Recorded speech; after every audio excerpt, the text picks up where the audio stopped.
Let's do this crap again. So, my name is Richard Terborg, and I'm Jarmal. sitting here with Jarmal. And usually we have like these talks every once in a while, and we figured we put a mic in between us and see if we can get anything interesting. Yeah, man. So today we're gonna talk about analog, All right, let's do it. the anal thing, Yeah, We anal love all day. We love it anal every day. Anal every fucking day. Yeah, I know. So Not me taking it, just give it. You know what I'm saying? Just making that clear.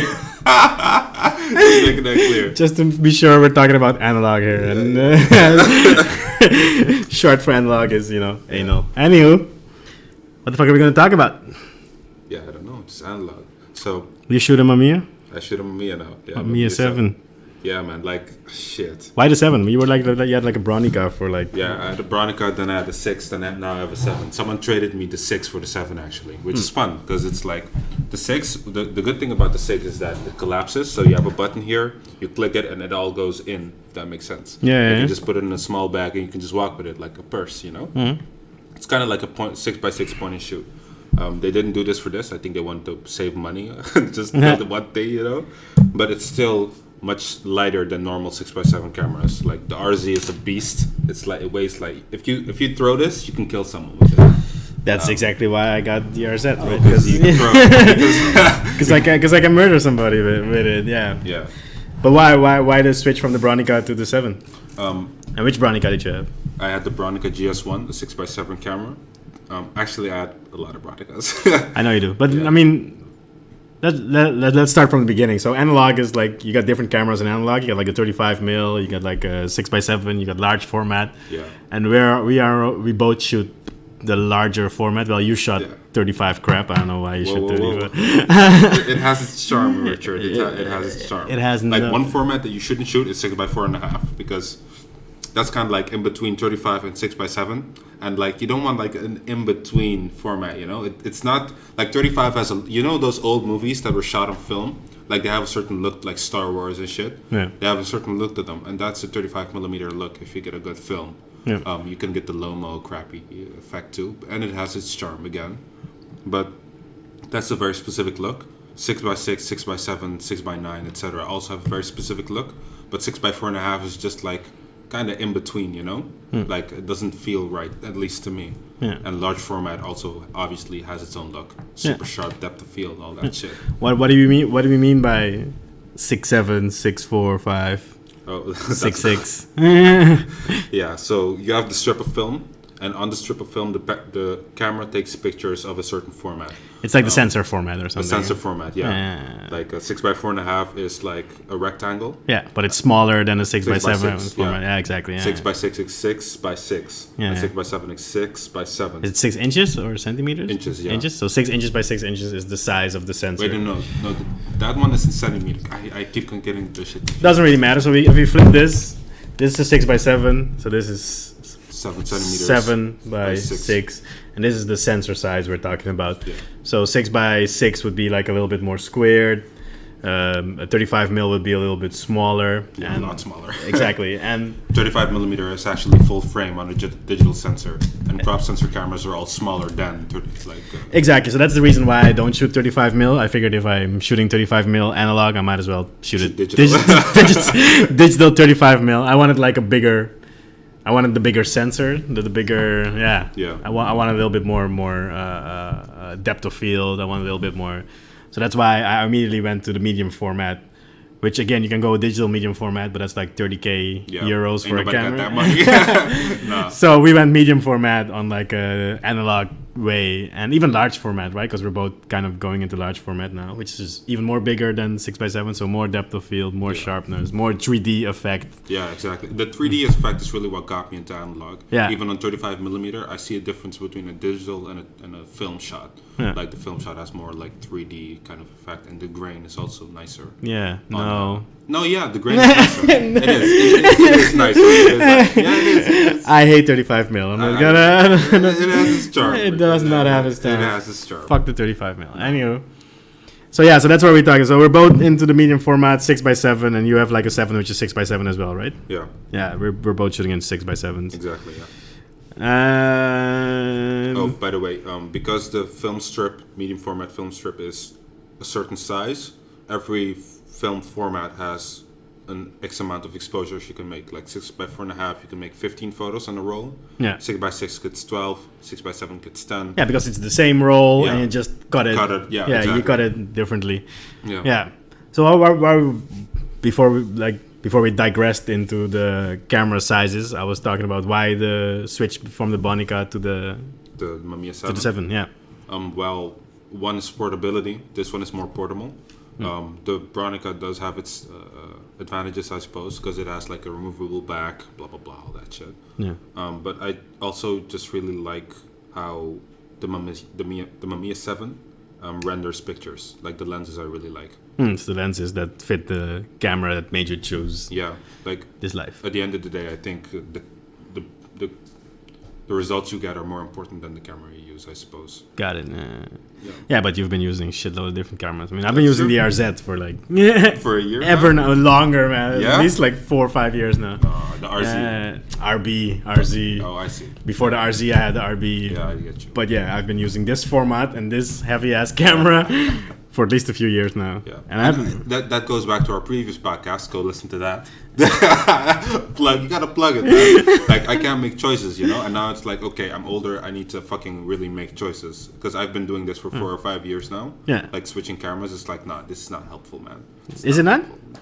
It is helpful in the sense that you get to try everything and really like get to know each camera, blah blah blah. But at some point, you're like, okay, you gotta choose because you can't do a project and switch cameras all the time. You know? It's the gas syndrome. It's the gas, yeah. Instead of like, buying all the gear, just go out and shoot whatever the fuck you have. Exactly. Like as soon as you go out shooting, the gas disappears. Yeah, no shit. Yeah. No shit actually Yeah, working. Yeah. What type of film do you like to shoot?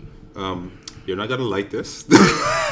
You're not gonna like this. You're not gonna say color, are you? No, I like Portra. Portra. Yeah. Portra sucks balls. This guy hates Portra. Yeah. Portra sucks balls, man. No, I like Portra because, well, maybe it's a matter of choice because the only 400 ISO films that are colored that I know of are Portra, Fuji, and I don't like it's too creamy or something, you know? Portra and Fuji that I know of, color.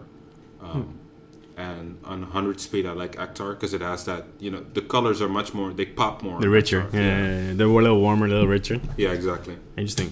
But why color, though? I like black and white too. It's no big deal.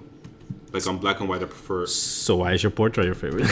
Well, you asked. Okay, I do have to. Like on color, I prefer. You gotta. I prefer Portra and Actar. On black and white, I prefer Delta. Now I'm really getting into that. And T-Max. Those two. T-Max. Yeah. Both still available? Available? Yeah.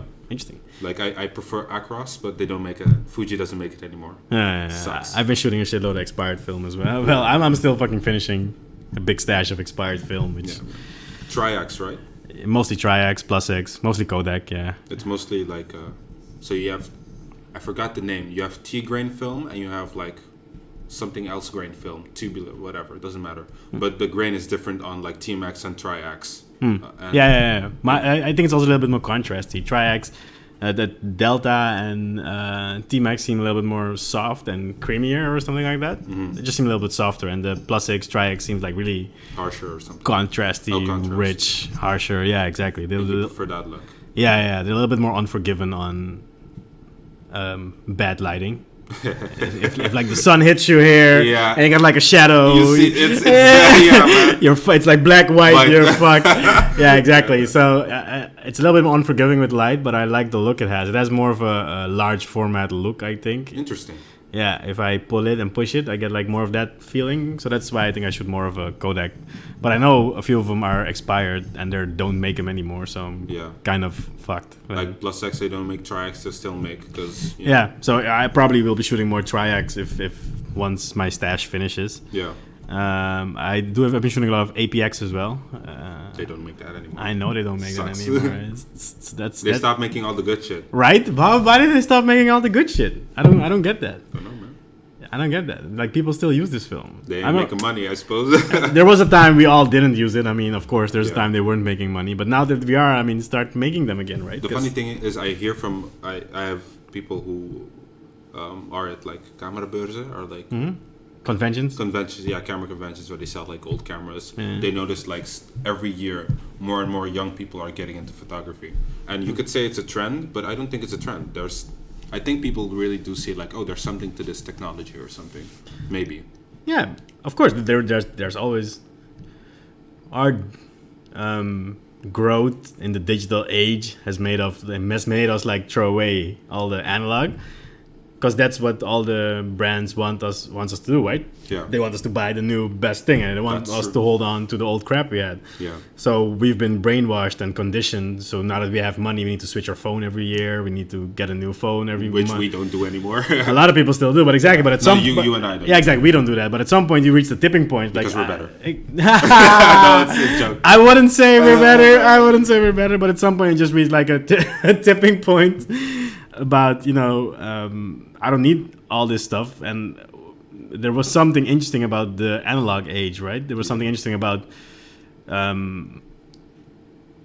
having the time to photograph something, and that's what analog taught me. I mean, I was brought up in the digital photography age. I have shot analog previously, but my photography career started in the digital age, and it's very click, freeze, next, click, freeze, next, click. It's like a very rigid click, give me the image. First with analog, you kind of set the scene, you create the mood, you put the model in, I put my camera on a tripod, we start talking, and at some random point when I see everything falls into place, you hit the shutter button and you capture that image. And as soon as you've captured that image, you keep talking, but you slowly digress into the next scene. There's no, let's take a second shot or a third shot. This was it. Let's keep going. I can't even show you the images, so I can't stop our conversation. Exactly. To go like, here, look at it. But I look fat. Exactly. No, we're just in conversation and we keep talking, and I photograph, and that's a whole different way of photographing. So that's why I like the analog and how it like stopped that part. I don't know how we got into this talk, but but it's interesting because there are two aspects of analog that you highlighted that I think are very important. Because I started with digital too, and what that taught me is like lighting the triangle, ISO, how you light a picture. It taught me that really quickly because you instantly see what you're doing, So it's good for that. But something I noticed, like you're a commercial photographer. Yeah, portrait commercial. Whatever. You should. It's your job basically. What I noticed with you and other like photographers that do fashion and like do this like all the time, even with digital, they take like maybe 50 shots or something, and that's it, and then they're done. Whereas when I started out, I took like 600, 700 shots. You take a shitload of fucking images. Exactly. To get what you want. Yeah. And I think analog really puts a limit on you that you have to learn to get everything you want and everything you want to get, but within those 36 or 12 or 10 shots, And I think that's a skill that's important to have. To actually cultivate, if that makes sense. It's a good thing to slow your brain into actually thinking about a shot versus just shooting and willy-nilly. Exactly. But even with 50 shots, it's very different. It's a very different way of going through the process. Mm-hmm. That's an interesting thing. I love analog for slowing it all down and getting everything. You develop your own film, don't you? I do. I do the same goddamn thing. It sucks. Well, we develop our own black and white film. Black and white, yeah. Color is a different process, and I don't want to like do with temperature and shit. It's like whatever. Yeah. When developing color, you really need to be accurate on the temperature, really be accurate on the times. When you're developing black and white, you only need to be accurate on the times, and even there you have like a little... There's a little sliding room. I've forgotten filming the developer for like a minute longer than it should have been in. Yeah. And once I got him out, it was all fine and pretty much okay. It was still savable. So black and white's a little bit more forgiving in temperatures and water. Just open the faucet and use different types of water. Yeah, same. Yeah, man. And there's also a funny thing you said before. About with Tri-X, you get more of the large format look, if that makes sense. Yeah. There's a huge difference. That is also the reason why I go from 35 to 6x7 and now from 6x7 to 4x5. On 4x5, I get more. Even with Tri-X, and like you get. I don't know, it's like the dynamic range or something. It's like insane or something, the difference between white and black like there's a lot of gray in between. Exactly. 35 millimeter is this. 6x6, 6x7 is this. 4x5 is like this. You get like smooth transitions, like butter. You know. It's like butter. Yeah, it's great, man. But that's why I want to be shooting 4x5 too, man. It's like a good format to be in. Except it's even worse with film and loading the film. Yeah. It's like now we get 10 shots, then we get like 2. Yeah, exactly. And then we're fucked. Yeah, that sucks, that process. I like going slow. I don't like going that slow. Okay. But I do like the quality. So yeah, eventually we'll be shooting shit on 4x5. Definitely, man. Trying out some projects. Well, the funny thing is there's this photographer, I think he's dead, I'm not sure. His name is Stephen Shore. Stephen Shore. And he photographed a whole documentary project on 4x5. And obviously he didn't get like moving images or whatever. But 4x5. And there's this other photographer, he is dead. He's an old school photographer. His name is Martin Munkaksi or something. I don't know how to pronounce it. And he shot shit that you would shoot with 35 millimeter. He shot on 4x5, a handheld 4x5, but he shot everything on 4x5. Nice. That's insane, man. That's crazy. Yeah. It takes a lot of fucking time to get all this shit fucking working. Jesus. Just like in motion pictures, you know, like a car going through a puddle, you know. It's like. How do you know that you get the shot? I mean, do you shoot doubles? I mean, what if you? I think you should. I think at some point. You would start shooting doubles, but at some point you get so confident or something. Yeah, it's like a skill. You hone it in, you know. Have you ever fucked up a roll? I mean, yeah, obviously. I mean, that would suck, right? You're going onto a project, you're shooting something like this with a guy with a 4x5, and you just fuck up like at least 4 or 5. How did you fuck up a roll? Well, I opened the back with the roll still. Like the camera was defective. The camera was defective, and like I opened the back. I was like, shit, we need to redo the shots, guys, you know. But it wasn't commercial, so. But you wouldn't? Would you do something commercial on film? I shoot both on. So I constantly shoot both. Mm-hmm. So when I'm shooting a commercial job, I'm shooting it, and if I have like a little minute or two left, I'll take my analog and take a shot as well. So I shoot them both, but I wouldn't. It's a different way of shooting. I can't. I mean, flash doesn't work. My colors don't work if I'm shooting black and white. I mean, I'm a different commercial photographer than I am an analog photographer. Okay. In analog, I'm way more a documentary photographer, and in digital, I'm way more of a commercial photographer.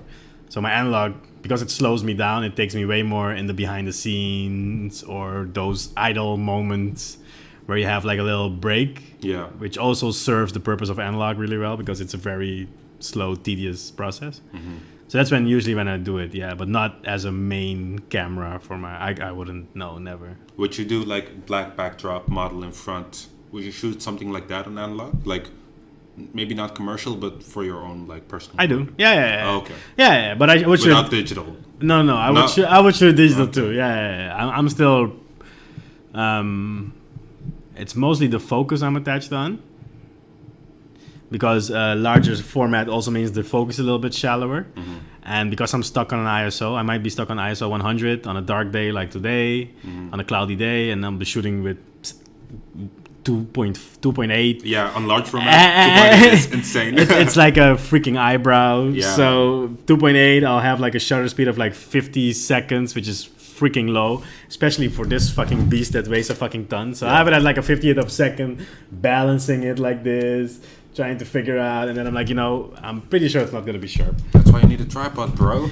I have a tripod, but I don't use it in those type of shots because I don't know why. I should maybe. I use tripods more in like big scenes type shots. It feels more justified then or something. Also, setting up a tripod takes a lot of time. If I'm in an intimate portrait session like that with a model in front of me, you're probably talking the whole time. Yeah. So there's no time for me to open up tripod legs, get the thing attached, get it. We're just talking. I'm snap digital, snap, keep talking, snap a digital, and then grab the analog, snap analog, keep talking, grab the analog, snap, grab. So that's pretty much the process. And I think I should probably prepare a shoot better and have the tripod already set up with the camera before the person comes. Interesting. That might. Like, there's something interesting you also said. We've talked before about like using the difference between using a waist level finder, like for the people who don't know, a waist level. How the fuck you? Yeah, a waist level finder is basically something that comes up on here, and you open it, and you just look through the glass. So you just look through this, like so. you know. And this viewfinder he has here is a prism, so it just goes on and you look at it through it like a digital camera. Yeah. And you've said that you've noticed that there's a difference when you shoot someone with a waist level finder and a prism. There is. And I agree, by the way. But yeah, continue. Yeah, of course there is, because you're not looking directly at the person. When I'm looking directly at you and pointing a that's a big ass fucking camera. That's what she said. Anyway, when I point this at you, I'm looking at you and I'm looking at the lens to you, and that scares people off, especially in street photography or in when I'm doing street shit, portraits. And I've noticed if I'm looking down, I'm not looking at you. So apparently you don't notice me when I look down. Yeah. So I've stood in the market next to people this close, looking down, taking my sweet ass time, focusing, looking for the shot, getting ready, waiting for the person to move in a certain way, looking at the light, and then clicking it. And a whole process, they haven't noticed me. But as soon as I do this, yeah. it's like, what? No pictures. They stop. It's really interesting. I do notice a difference, like when you have it in front of me like that. It's like, when you're down, it's less threatening. It's less intimidating, right? Yeah, exactly. I'm not looking at you. I'm looking, but it's the same with having the camera on a tripod when shooting models, right? You're not actually looking through a camera to the person. You're talking to the person and the camera's kind of off to the side, and when you see something you hit the button. So that's kind of the same process, with people don't like having cameras shoved in their faces, I think. And yeah, it's interesting that analog gets you that. I mean, you could probably do it digital as well. I know digital have like an eye thingy you can get up, okay, so you can look into a digital camera like that as well. That. Yeah. Okay. They have like different eye pieces. So yeah, that's about street photography and analog. Yeah, man. Like I know there are people like Khalid. He shoots a lot of. Recently, he's been shooting a lot of personal work on analog that I remember. Khalid Amakran. Yeah, man. Yeah. But he still shoots all his like commissioned work on digital. Yeah. Because he says the client is more. You can just show it to the client like, hey, it's more like a trust thing. You know? You need to show the client. I mean, the client is there to figure out if the shot works or not. Exactly. So that's a whole different process. But the funny thing is, Gilliam told me, he didn't tell me, but I see often that he shoots commercial work on film, and he does like fashion shit with.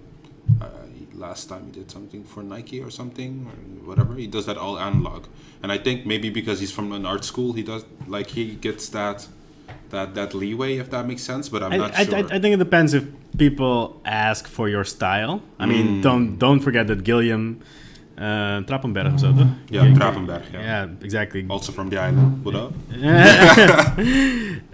I think Gilly. From the moment he photographed, he was photographing that in that style, analog.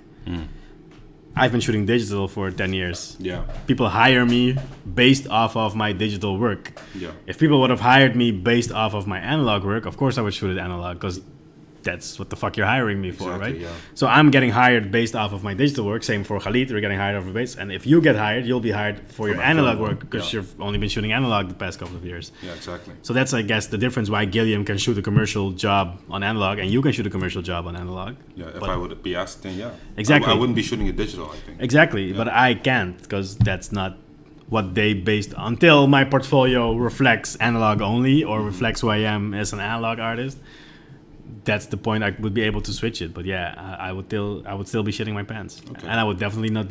I would not develop myself. Bring it to the lab. Let them deal with it. If it goes wrong, I can sue you. You fucked up our film. You know? Exactly. I would not develop my film, and I shoot a lot of expired film as well. I would not shoot it on expired film. Not, no. I would have to like take out all the factors I have in my work right now that are like, it's expired film, I develop it myself. Everything right can go wrong. Yeah, all these little mistakes. And they don't go wrong often. I mean, yeah. One time I had like a developer that was very old. I threw it in, and when I threw out the water, I saw like blackness. Oh, shit. And I thought, maybe that blackness needs to be on the film. Why is it washing away? Why is it washing away?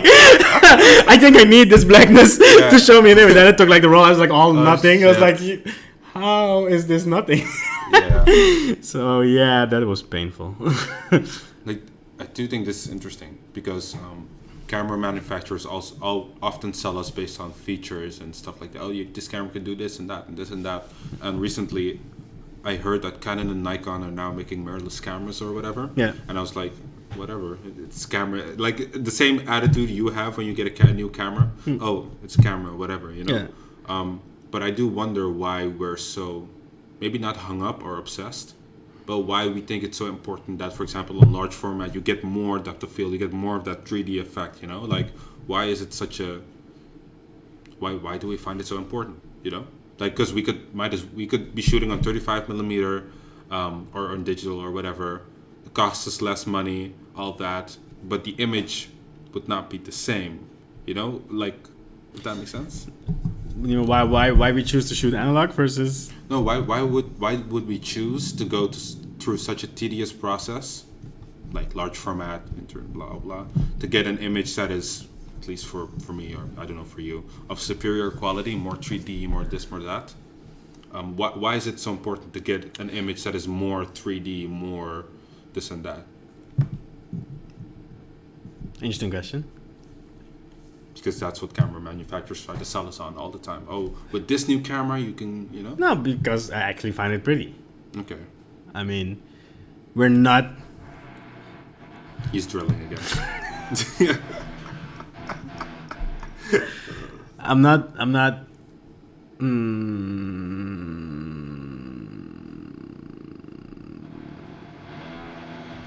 What were you saying? Were you asking me? Mm-hmm. Oh, I was wondering why we find image quality and things like that so important. Yeah. I personally... No, but I was saying like our eye sees way more than our camera sees. So right now when we take a picture, it's not what our eyes are seeing. And getting a newer camera, or at least getting a larger format, brings that dynamic range closer to my eye. I see. And that's what I want. So at least with the larger format, there's a reason to go larger in format. One is you can blow it up larger. I mean, if I shoot a billboard, I'm going to shoot it on medium format. Yeah. If I shoot a billboard and I need like the real close face, high res DPI, I'm shooting a restaurant wall. I want it shooting on medium format or large format, because I want all the quality and the depth of field and all the pixels to fill the space. Yeah. But also the effect. I mean, we've talked about large format, and we said like we wanted to shoot like people in Curacao with large format. Mm-hmm. That's because we know what look a large format brings. Oh, hell yeah. And we want specific people in that look. Hell yeah. Hell yeah. So that has nothing to do with gas. That doesn't have to do with like we want the best gear, or we want the next gear, or we want the bigger camera. That has to do with we know, this camera produces this type of image, and we want portraits in this type of quality. And there are other things we want in a different quality. I want to shoot some things digital over there because I really need the saturated, nice color look. I want to shoot some things black and white because I want to do this, and I want to shoot some things large format because I want to do this. It's pretty much the same choice as shooting color, black or white, documentary, or pictorialist. We're choosing the right weapon, the right tool for the job, the right tool for the job. Yeah, man. And in our vision, sometimes it needs a large format.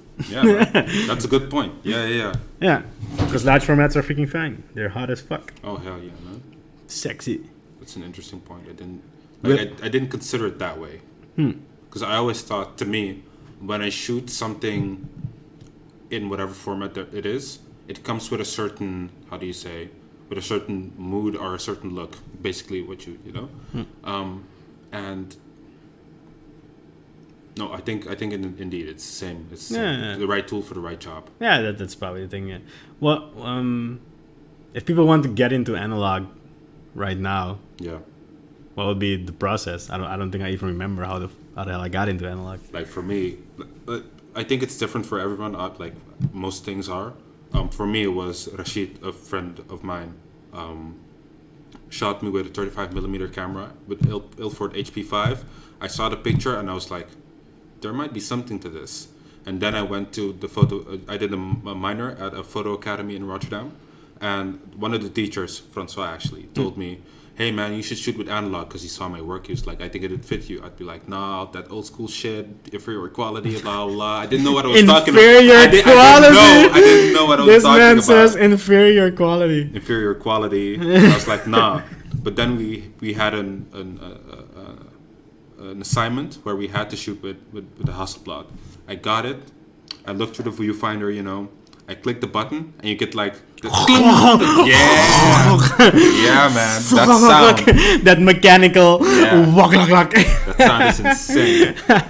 But once I heard it, I was like, oh shit, I'm hooked. Like, it's not even like, oh, the quality and this. And obviously, when I saw the pictures, I was like, holy shit, this is some crazy shit, you know. Like on the 35 millimeter, I saw the 3D effect. The grain was beautiful. I was like, this has something, you know.